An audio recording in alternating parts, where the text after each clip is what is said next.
आज की वीडियो में हम पढ़ेंगे क्लास 8 का साइंस चैप्टर जिसका नाम है सेल स्ट्रक्चर एंड फंक्शंस। जिस सेल के स्ट्रक्चर एंड फंक्शन की हम बात कर रहे हैं, इसकी डिस्कवरी किसने की थी? इसकी डिस्कवरी की है रॉबर्ट हुक ने इन 1665 इन कॉर्क। कॉर्क में की। अभी कॉर्क है क्या? Cork is the part of the bark of a tree. फिर है डेफिनेशन। जो सेल है किसी भी ऑर्गेनिज्म की basic smallest structural and functional unit होती है। उसके बाद है सेल नंबर। देखो, सभी ऑर्गेनिज्म में सेल्स का नंबर वेरी करता है। ह्यूमन बॉडी में सेल्स का नंबर ट्रिलियंस में होता है, जबकि जो प्रोटोजोन्स होते हैं जैसे अमीबा होते हैं उनमें सेल का नंबर केवल एक ही होता है। ठीक है।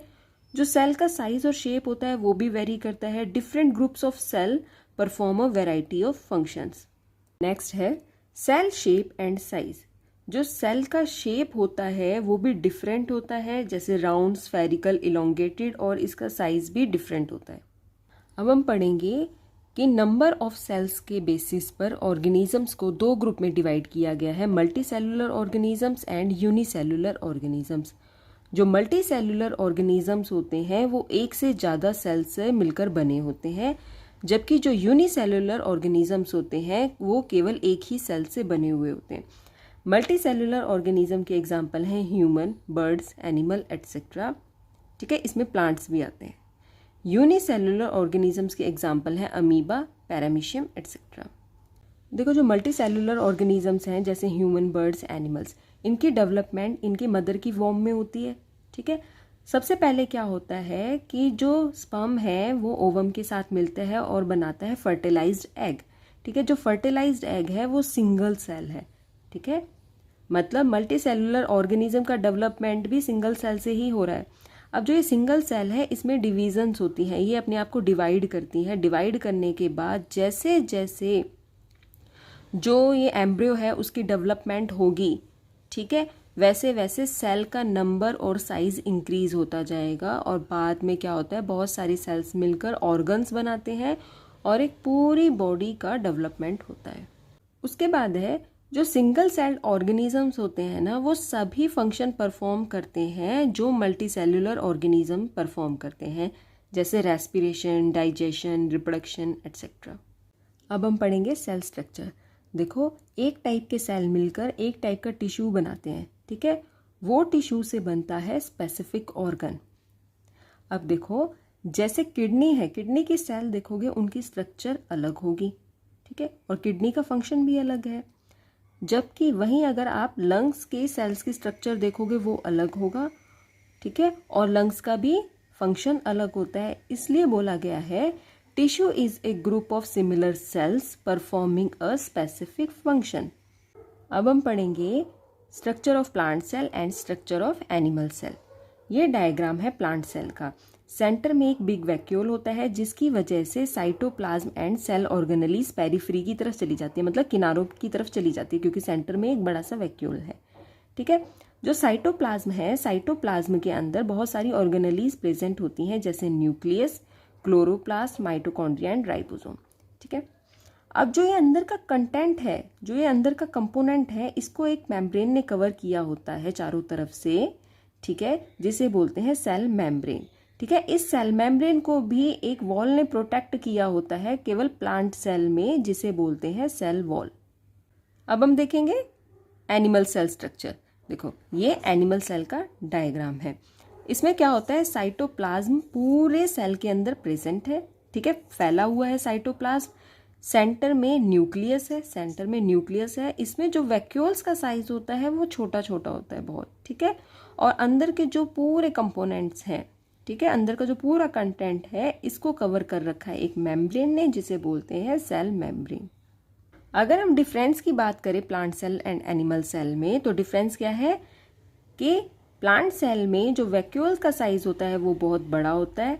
ठीक है। और एनिमल सेल में वैक्यूल्स का साइज छोटा होता है। प्लांट सेल में क्लोरोप्लास्ट प्रेजेंट होता है। ठीक है। क्लोरोप्लास्ट की वजह से ही प्लांट्स में फोटोसिंथेसिस होता है। अब एनिमल्स में तो फोटोसिंथेसिस नहीं होता। इसका मतलब क्या है कि एनिमल सेल में क्लोरोप्लास्ट एब्सेंट होता है। जो सेल वॉल है, ठीक है, केवल प्लांट सेल में ही प्रेजेंट होती है। एनिमल सेल में सेल वॉल एब्सेंट होती है। इसके अलावा जो ऑर्गेनेलीज का नाम लिया था मैंने, माइटोकॉन्ड्रिया, राइबोसोम, वो प्लांट सेल में भी प्रेजेंट होती है, एनिमल सेल में भी प्रेजेंट होती है। अब हम सेल के सभी कंपोनेंट्स को वन बाय वन पढ़ेंगे 2-3 लाइंस में। सबसे पहले हम पढ़ेंगे सेल वॉल। जो सेल वॉल है प्लांट में प्रेजेंट होती है, एनिमल में एब्सेंट होती है। ठीक है, अब सेल वॉल का काम क्या है? ये प्लांट को protection, support and rigidity provide करती है। अभी हमने सेल वॉल के बारे में पढ़ा था, अब है सेल मेम्ब्रेन। सेल मेम्ब्रेन को प्लाज्मा मेम्ब्रेन भी कहते हैं। देखो डायग्राम में हमने देखा था कि जो साइटोप्लाज्म, न्यूक्लियस और जितनी भी ऑर्गेनेलीज थी उनको किसने कवर कर रखा था? एक मेम्ब्रेन ने। उस मेम्ब्रेन को बोलते हैं सेल मेम्ब्रेन। ठीक है, अब ये देखो, ये सेल के ही डायग्राम है, ये सेल के डायग्राम है, बहुत सारी सेल्स हैं यहाँ पर।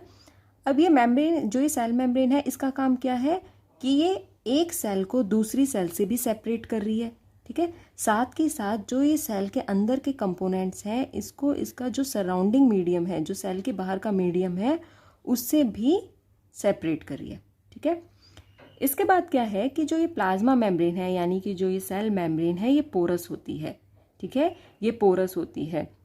इसका जो अंदर के मटेरियल है वो सेल से बाहर भी आ सकते हैं और सेल के बाहर से मटेरियल सेल के अंदर भी जा सकते हैं, क्योंकि सेल मेम्ब्रेन क्या है? पोरस है। नेक्स्ट हम पढ़ेंगे साइटोप्लाज्म के बारे में। जो साइटोप्लाज्म है जेली लाइक सब्सटेंस होता है and it is present between the cell membrane and the nucleus. ये सेल का डायग्राम है, सेंटर में न्यूक्लियस है और ये सेल मेम्ब्रेन है। तो साइटोप्लाज्म कहाँ प्रेजेंट है? सेल मेम्ब्रेन एंड न्यूक्लियस के बीच में, चारों तरफ से आप देखोगे साइटोप्लाज्म ही प्रेजेंट है। अब जो साइटोप्लाज्म है, साइटोप्लाज्म में बहुत सारी ऑर्गेनेलीज प्रेजेंट होती हैं, जैसे न्यूक्लियस, ठीक है, माइटोकॉन्ड्रिया, गोल्जी बॉडी, राइबोसोम। ठीक है, और जो प्लांट सेल होता है उसमें क्लोरोप्लास्ट भी प्रेजेंट होता है। नेक्स्ट है न्यूक्लियस। जो न्यूक्लियस है वो लिविंग सेल का इंपॉर्टेंट कंपोनेंट होता है। अब न्यूक्लियस की भी अपनी एक मेम्ब्रेन होती है जिसे बोलते हैं न्यूक्लियर मेम्ब्रेन। यहाँ डायग्राम में देखो, ये एनिमल सेल का डायग्राम है, सेंटर में न्यूक्लियस है। ठीक है, और इस न्यूक्लियस के चारों तरफ क्या है? साइटोप्लाज्म है। ये जो न्यूक्लियस है, न्यूक्लियस की भी अपनी एक मेम्ब्रेन है जो इसे प्रोटेक्ट करती है, उसे बोलते हैं न्यूक्लियर मेम्ब्रेन। ठीक है, ये जो न्यूक्लियर मेम्ब्रेन है न्यूक्लियस को सेपरेट करती है साइटोप्लाज्म से। ठीक है, ये जो न्यूक्लियर मेम्ब्रेन है ये पोरस भी होती है। इसकी वजह से जो इम्पोर्टेंट मटेरियल होते हैं वो न्यूक्लियस के अंदर जाते हैं और कुछ मटेरियल न्यूक्लियस से बाहर भी आ सकते हैं इसी न्यूक्लियर मेम्ब्रेन के थ्रू। जब न्यूक्लियस को माइक्रोस्कोप में देखा तो स्मॉल स्फेरिकल बॉडी दिखाई दी न्यूक्लियस में। स्मॉल स्फेरिकल बॉडी को बोलते हैं न्यूक्लियोलस। अब जो न्यूक्लियस है, ठीक है, इसमें थ्रेड लाइक स्ट्रक्चर प्रेजेंट होती है जिसे बोलते हैं क्रोमोसोम। और जो ये क्रोमोसोम होते हैं इन पर जीन्स होते हैं। यही जीन्स पेरेंट से ऑफस्प्रिंग्स में, यानी कि पेरेंट से बच्चों में ट्रांसफर होते हैं। तभी हम बोलते हैं ना कि जो कैरेक्टर्स हैं वो पेरेंट से बच्चों में ट्रांसफर होते हैं। नेक्स्ट है क्लोरोप्लास्ट। क्लोरोप्लास्ट प्लांट सेल में प्रेजेंट होता है, एनिमल सेल में एब्सेंट होता है। क्लोरोप्लास्ट के अंदर क्लोरोफिल प्रेजेंट होता है। क्लोरोफिल को ग्रीन पिगमेंट भी बोलते हैं।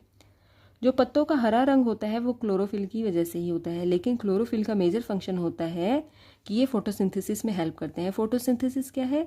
जो प्लांट अपना फूड खुद प्रिपेयर करते हैं ना, सनलाइट की हेल्प से, कार्बन डाइऑक्साइड एंड वाटर की हेल्प से, उसे ही फोटोसिंथेसिस बोलते हैं। उसके बाद है वैक्यूल्स। वैक्यूल्स का साइज लार्ज होता है प्लांट्स में, जबकि स्मॉल होता है एनिमल सेल्स में।